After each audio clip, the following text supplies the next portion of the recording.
Nesse próximo conjunto de aulas, eu gostaria de revisar com vocês algumas características da linguagem JavaScript e do S6, a nova especificação, a especificação mais recente do JavaScript utilizada nas aplicações web. Inicialmente, eu gostaria de passar com vocês algumas características relacionadas à declaração de variáveis do JavaScript. Como vocês devem recordar, o JavaScript ele é uma linguagem de tipagem dinâmica, que é caracterizado pelo fato da definição das variáveis, na definição das variáveis nós não precisarmos definir o tipo da variável. Isso pode ser destacado pela declaração de variáveis, e vocês devem observar no código de vocês que é permitido que nós fazemos atribuições de diferentes tipos de valores para as variáveis, sem anteriormente termos que definir esses tipos. Nesse primeiro exemplo, nós temos a declaração de uma variável a, com a palavra-chave var, e nós fazemos atribuição de string, de números, de vetores, de valores booleanos, e o JavaScript, para ele, tudo isso daí está correto, é interpretável e é utilizado nas aplicações. Em seguida, vocês podem observar que nós temos um segundo bloco de código em que nós definimos a variável char com um valor de string, a variável per com um valor de número e a variável disk com um valor de string novamente. O que é importante observar aqui é que nós não precisamos definir os tipos, nós simplesmente fazemos a atribuição desses tipos e o motor de execução JavaScript consegue inferir esses tipos durante a execução desse código. Nesse exemplo ainda, na última linha do nosso segundo bloco de código, nós temos a definição da variável b. O que é importante nesse exemplo é que eu trouxe para vocês uma definição de um componente que eles chamam do ES6, que eles chamam de string literals, que permite a definição de uma string. No entanto, nós podemos inserir valores de variáveis definidas no escopo de execução desse nosso bloco de código dentro dessa nossa definição de string literal.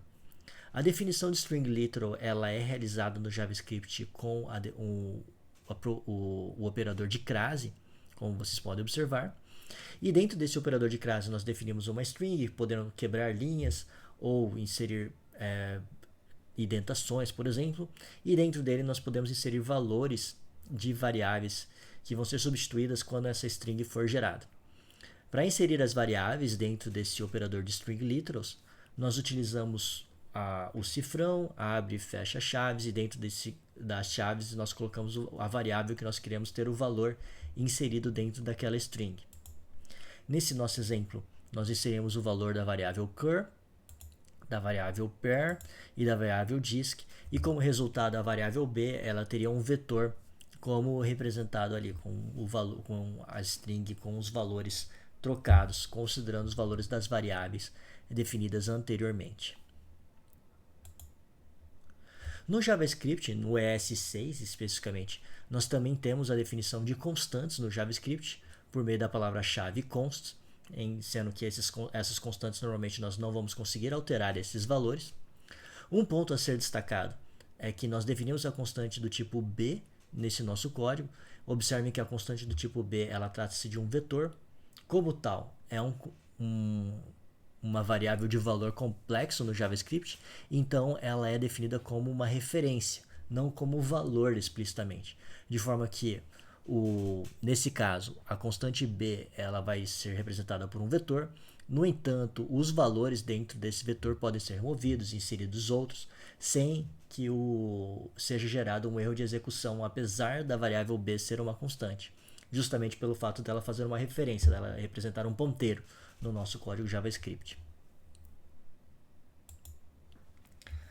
No JavaScript, no ES6 especificamente, nós podemos definir variáveis utilizando a palavra-chave var e também podemos utilizar a palavra-chave let. O que diferencia os dois cenários, basicamente, é que a variável var, a palavra-chave var, ela define variáveis dentro do escopo da função dentro da qual ela foi inserida. Enquanto que a variável let, ela permite a definição do escopo da variável dentro de um bloco de código, sendo um bloco de código definido por qualquer abertura e fechamento de chaves, não apenas na definição de funções, como é o caso do var. Para entendermos essa explicação, vamos considerar esse código apresentado a seguir, em que eu faço a definição de múltiplas variáveis com o mesmo nome em diferentes escopos de função e diferentes escopos de bloco, e coloco com diferentes consoles log só para nós verificarmos os valores dessas variáveis dentro de cada um desses escopos.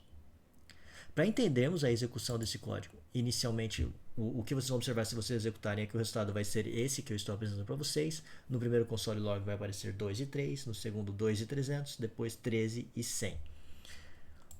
O funcionamento base é que inicialmente quando executarmos esse código vai ser definido um escopo externo às funções que vai definir as variáveis a e b com os valores 13 e 100. Em seguida, nós vamos definir o escopo da função de execução ali, em que vai definir duas variáveis a e b diferentes no escopo, com valores diferentes também aos valores anteriormente observados. E depois, dentro do bloco do if, nós vamos fazer a definição da variável a, novamente utilizando a palavra-chave var e a palavra-chave let. O que vocês vão observar é que quando nós utilizamos a palavra-chave var para a definição da variável, essa variável a ela vai ser definida no escopo da função dentro da qual ela está inserida.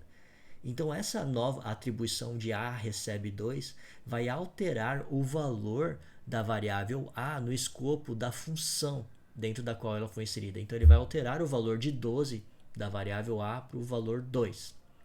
A variável b, por sua vez, como nós utilizamos a palavra-chave let, ela vai ser definida para o escopo do bloco de execução. Então, ela vai ser definida só dentro do bloco de execução do if. Então, ela é uma outra variável definida dentro desse nosso código. Dessa forma, ao executarmos o primeiro console log, vão ser utilizados os valores de a e b conforme definidos na função e no bloco, respectivamente. O próximo console log, por sua vez, vai ter finalizado o escopo do bloco definido anteriormente e vai recuperar os valores do escopo da função. E, por fim, o último console log vai recuperar o último escopo de execução de função inicialmente definido.